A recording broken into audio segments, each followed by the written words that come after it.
You will hear a number of different recordings, and you will have to answer questions on what you hear.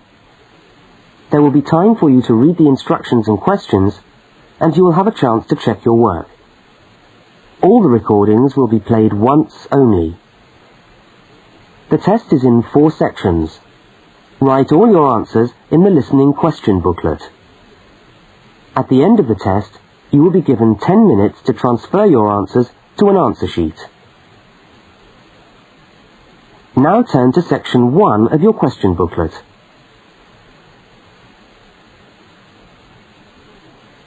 Section 1.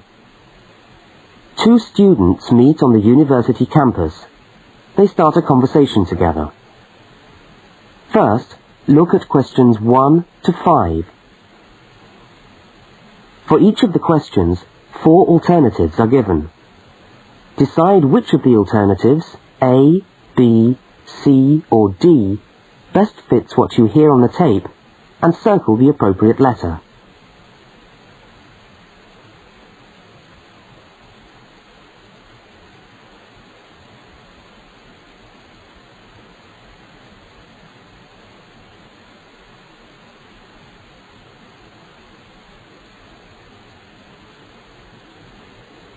You will see that there is an example which has been done for you.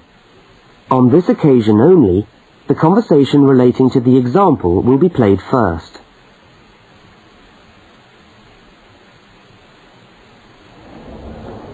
Excuse me, can you help me? I was looking for the main hall. No, maybe I can actually. I'm looking for the main hall too. I think it's in the administration building. Are you a new student? Yeah, I am. The man says he's looking for the main hall too. So A has been circled. Now we shall begin. You should answer the questions as you listen, because you will not hear the recording a second time. Now listen carefully to the first conversation and answer questions 1 to 5.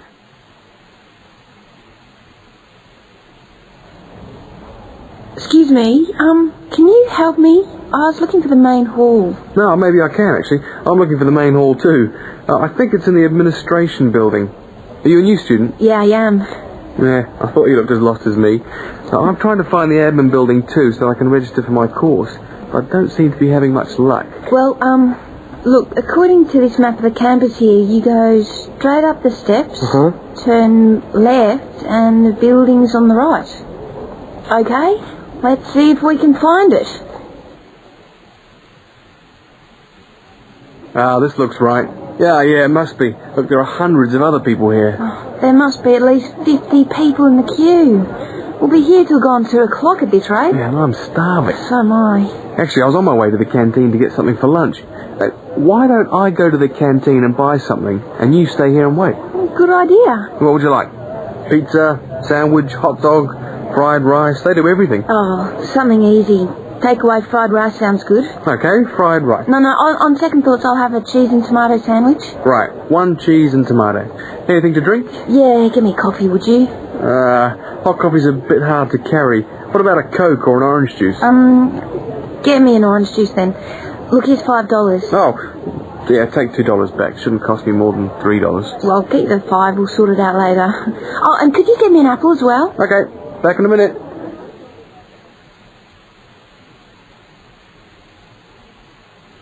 The woman speaks to the clerk about registering at university.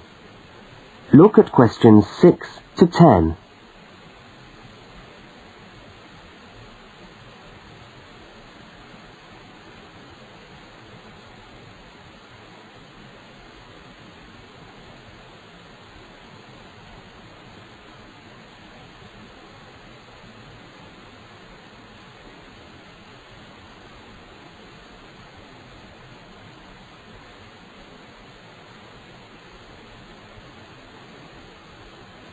As you listen, complete the form by filling in the numbered spaces 6 to 10.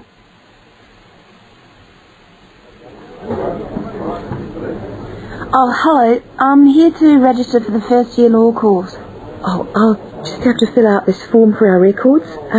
What's your name? Julia Perkins? Can you spell that for me? Yeah, that's Juliaperkins.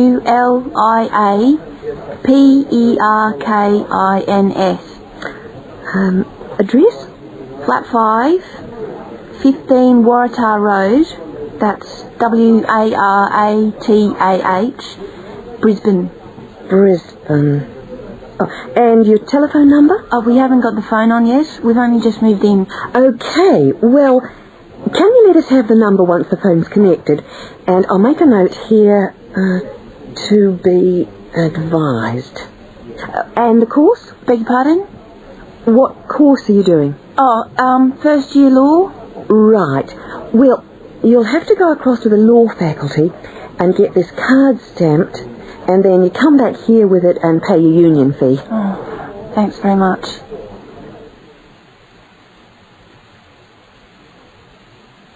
The man and the woman meet up again. Look at questions 11 and 12 and circle the correct answer.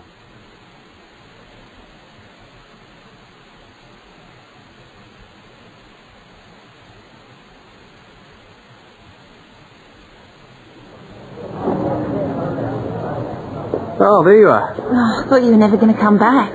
Sorry, the canteen was absolutely packed. I had to wait for ages. And then when I got to the front of the queue, they had hardly any food left. So I had to get you a slice of pizza. Sorry. Oh, that's okay. I could eat anything. I'm so hungry. Oh, and there's your bottle of orange juice and your apple. At least I managed that. Great. Thanks a lot. No, and here's your $2 back. Don't worry about it. Buy me a cup of coffee later. Huh, all right then.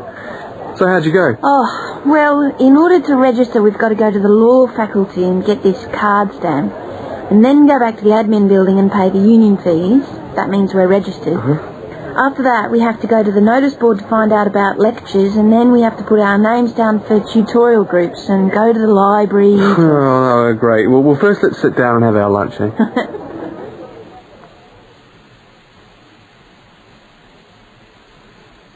That is the end of section 1.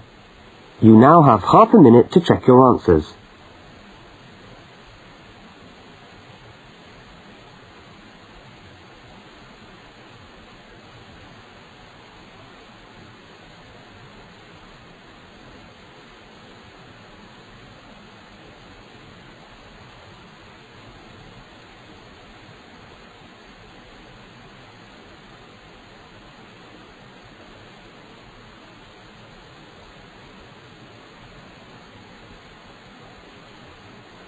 Now turn to section 2.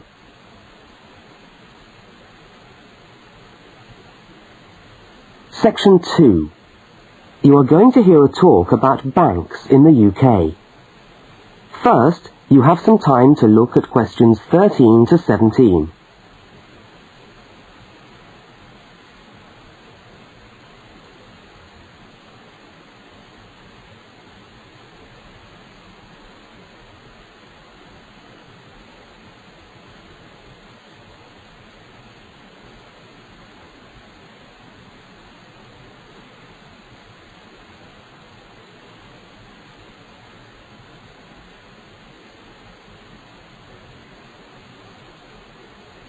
Now listen to the talk and complete the notes by filling in the numbered spaces 13 to 17.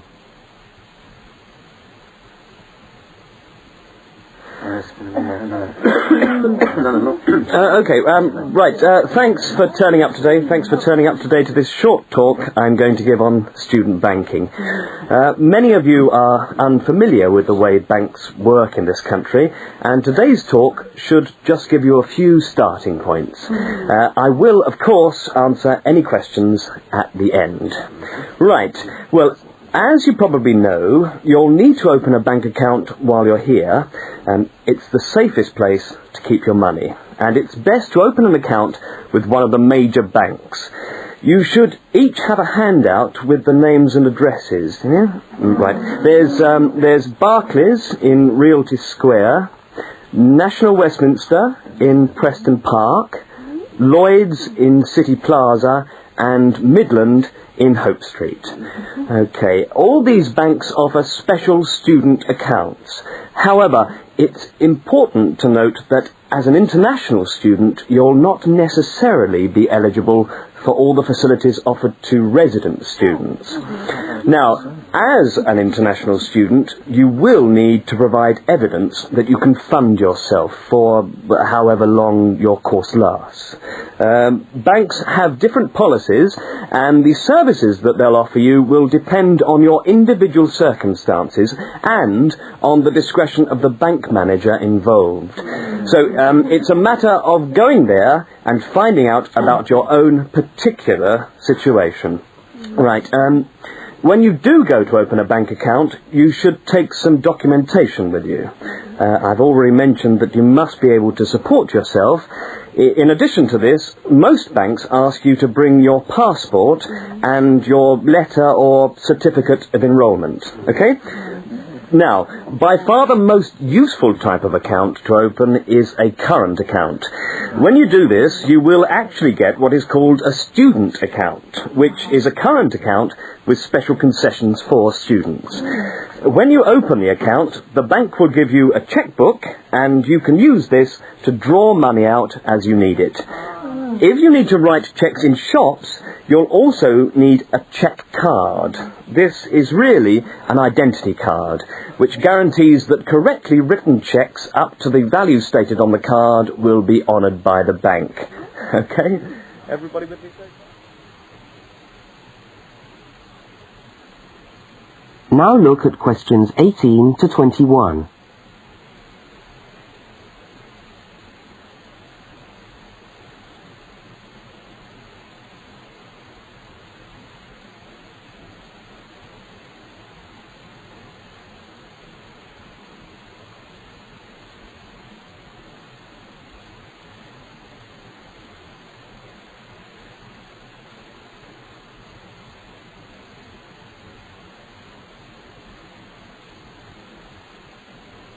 As you listen to the rest of the talk, complete the rest of the notes in the spaces numbered 18 to 21.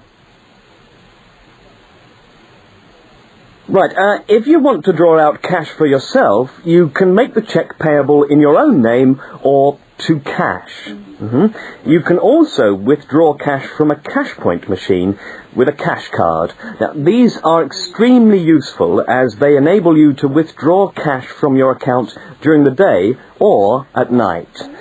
There is also another card called Switch or Delta, and you can use this to pay for things in shops. It takes the money right out of your account, so you don't need your checkbook. Now, you may want to take more money out of the bank than you have in it. This is called having an overdraft. Be very careful with this. You should not do this without permission from your bank. Overdrafts usually incur charges, though some banks offer interest-free overdrafts to some students. But find out before you get one, right? Well, that just leaves opening times. When can you go? Banks used to be open from 9:30 a.m. until 3:30 p.m. from Monday to Friday. But many main branches are now open until 4:30 or 5 p.m. on weekdays, and some of the bigger branches in London and other major cities are now open for a limited time on Saturdays. Okay, any questions? That is the end of section 2. You now have half a minute to check your answers.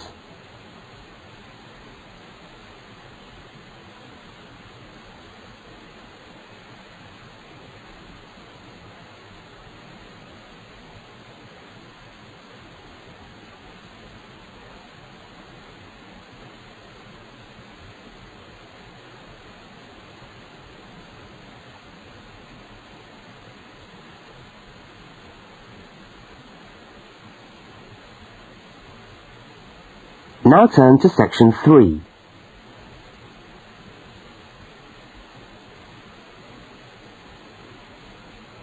Section 3. Two students, Dawn and Ilmar, are discussing a project that they are working on together. First, you have some time to look at questions 22 to 25.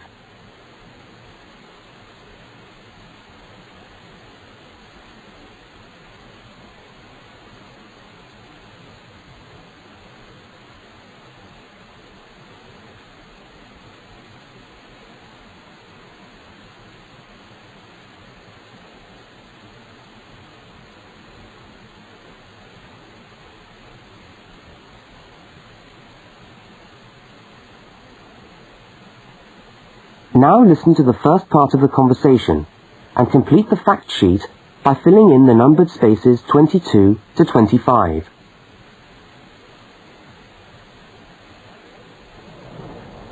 Hi, Dawn. Oh, hi, Omar. I'm glad I've bumped into you. I've just found a great idea for the presentation we've got to do for Dr. Banks next month. What, the one on everyday objects? Yes. Look at this article. It's really interesting. The aluminium Coke can? You know, Coca-Cola cans, soft drink cans. Look, let's sit down here. Have you got a minute? Sure. I'll just get my bag. Okay. So, you think we can get a presentation out of this article? I'm sure we can.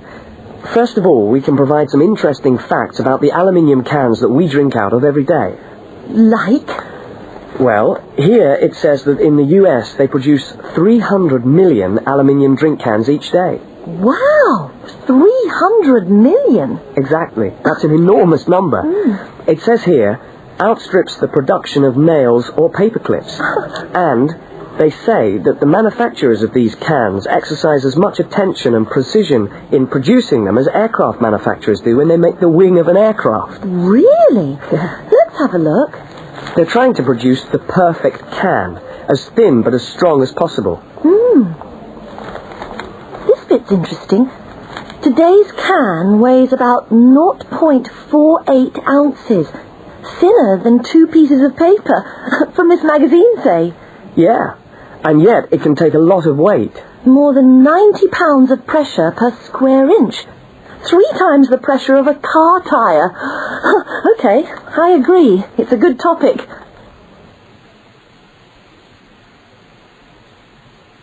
Now look at the diagram of the aluminium can and at questions 26 to 31.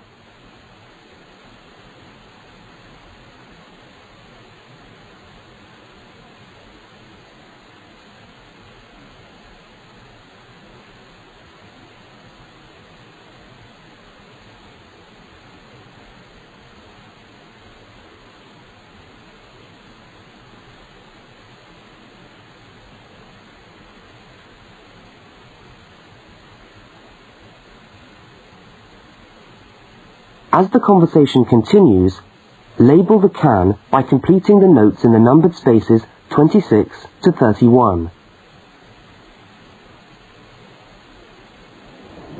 What I thought was that we could do a large picture of a Coke can and label it, and then talk about the different parts. Look, I've done a rough picture here. Okay, so where shall we start? Well, the lid is complicated. Let's start with the body first. I'll do a line from the center of the can, like this, and label it body. What does it say? It's made of aluminium, of course, and it's thicker at the bottom. Right, so that it can take all that pressure. And then I think you should draw another line from the body for the label. Right, label. The aluminium is ironed out until it's so thin that it produces, what does it say? A reflective surface suitable for decoration. That's right.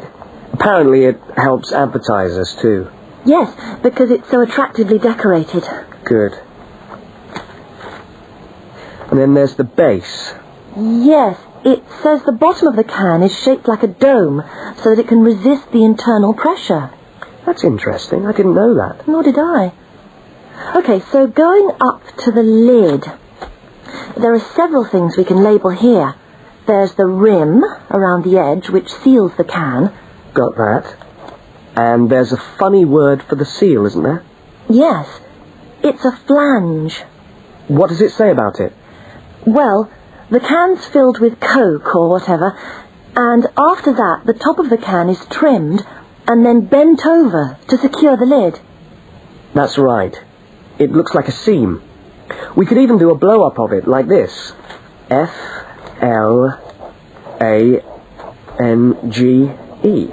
Yes, that would be clearer. I think we should label the lid itself and say that it constitutes 25% of the total weight. 25%? So it's stronger than the body of the can.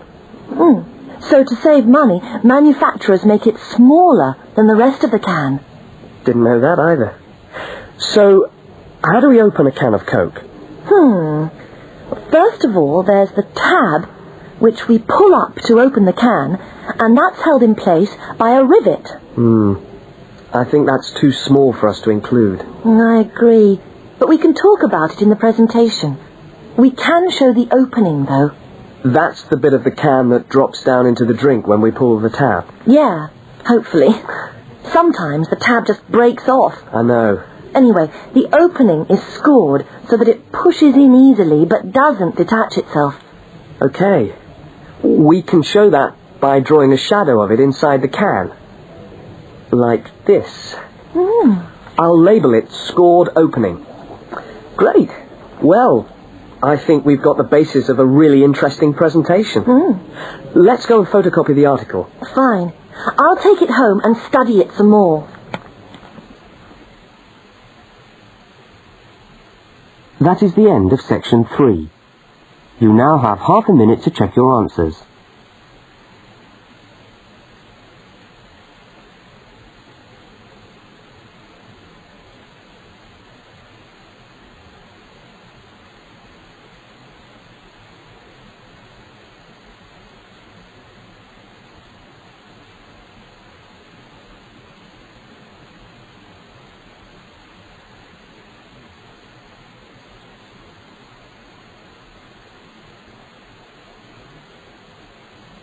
Now turn to section 4.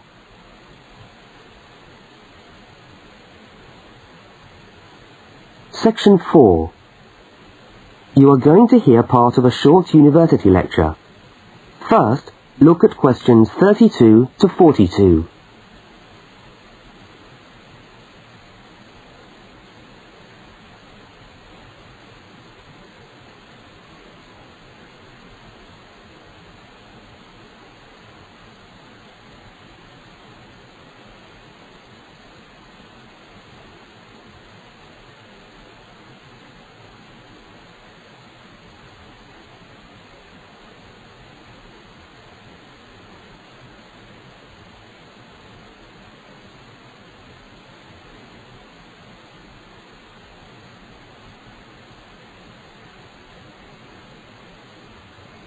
Now listen and complete the lecture notes in the spaces numbered 32 to 42.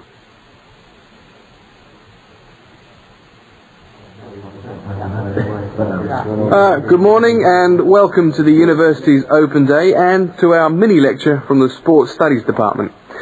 Now, the purpose of this lecture is twofold.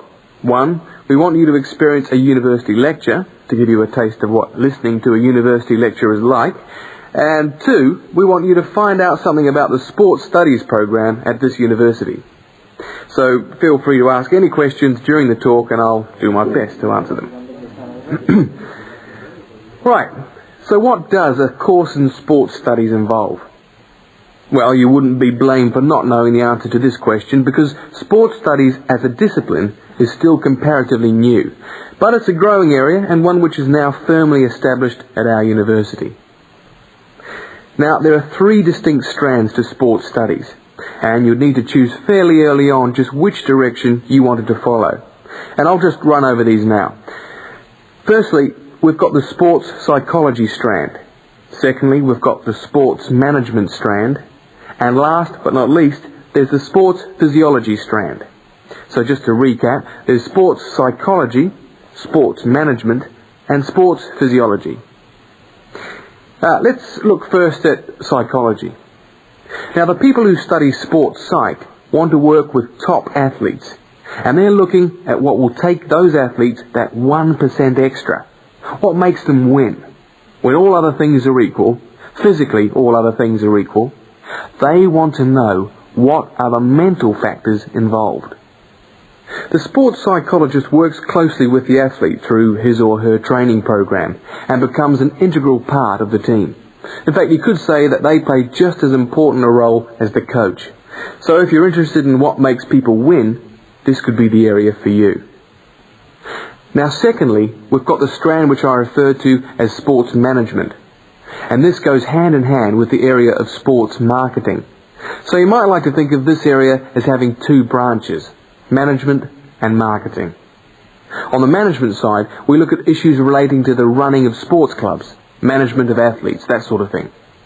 But then on the other side, we've got sports marketing. And this is the side that interests me more, because here we will look at the market forces behind sport.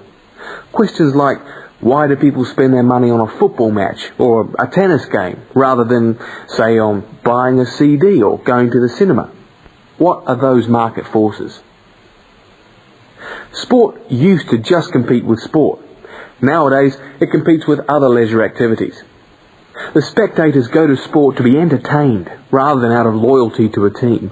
They want to have an evening out, and they don't want the cheap seats anymore. They want good seats. They want entertainment. And the professional sportsmen and women respond to this without question. They are there to give a performance. They provide the entertainment. So in the marketing course, we address all these commercial issues, and we look at how this hooks back into the management of sport. Now, the third branch of sports studies sometimes comes under another name and is also known as exercise science. And again here, we find that there are two distinct types of exercise science. The first is working very much at the macro level, what I call the huffing and puffing people. So this looks at fitness testing, body measurements, all that sort of thing. But the more interesting side of sports physiology, at least in my view, is the side that looks at the micro level, looking at cellular change. They're doing cellular research, looking at changes in body cells when the body is under stress. So that just about brings us to the end of our mini lecture for today. I hope you found it interesting, and I look forward to seeing you all on our course next year. But feel free to come and talk to me if you want any more information. I'll be over at that notice board near the main entrance. Thank you very much.